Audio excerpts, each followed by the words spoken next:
সিংহ দিনে 18 ঘন্টা ঘুমায় আর গাধা দিনে 18 ঘন্টা পরিশ্রম করে। পরিশ্রম যদি সফলতার চাবিকাঠি হতো তাহলে বনের রাজা সিংহ নয়, গাধাই হতো। একটা জিনিস মনে রাখবেন, বুদ্ধিহীন পরিশ্রম মূল্যহীন।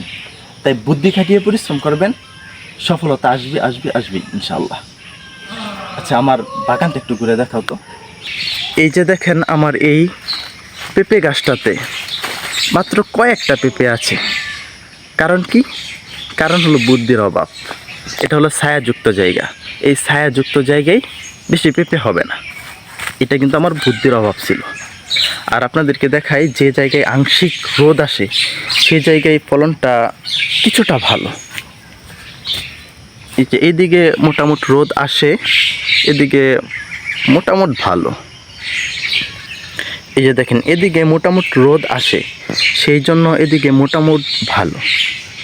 তাই বুদ্ধি খাটিয়ে পরিশ্রম করলে কখনোই ব্যর্থ হয় না, সফলতা আসে।